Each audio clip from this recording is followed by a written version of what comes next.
অভি ছোট্ট একটি গ্রামে বড় হয়েছে। তার জীবন ছিল খুব সাধারণ। ছোট্ট বাড়ি, স্কুল আর খেলার মাঠই ছিল তার পৃথিবী। কিন্তু অভির সবচেয়ে প্রিয় ছিল তার বন্ধু রুদ্র। দুজনেই একসঙ্গে বড় হয়েছে, স্কুলে একসঙ্গে যেত এবং সবকিছু একে অপরের সঙ্গে ভাগাভাগি করত। রুদ্র ছিল খুব মেধাবী আর সাহসী। যে কোনো সমস্যার সমাধান খুঁজে বের করতে সে ওস্তাদ। অন্যদিকে অভি ছিল একটু লাজুক এবং অনেক সময় সিদ্ধান্ত নিতে দ্বিধাগ্রস্ত। তাই রুদ্র ছিল অভির আত্মবিশ্বাসের জায়গা।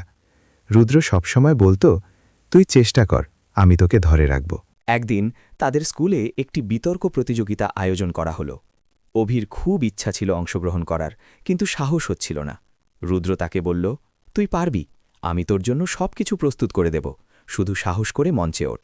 রুদ্র প্রতিদিন অভিকে সাহায্য করল, তার বক্তব্য তৈরিতে সহায়তা করল এবং দিনের পর দিন তাকে অনুপ্রেরণা দিল।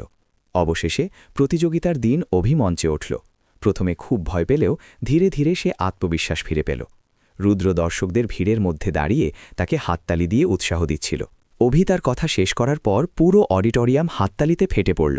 বিচারকরাও তার প্রশংসা করলেন এবং অভি প্রথম স্থান অর্জন করল। মঞ্চ থেকে নেমে আসার পর অভি রুদ্রকে জড়িয়ে ধরে বলল, তুই না থাকলে আমি এটা কখনোই পারতাম না। রুদ্র হেসে বলল, তুই নিজেই তোর সাহসের গল্প লিখেছিস, আমি শুধু পাশে ছিলাম।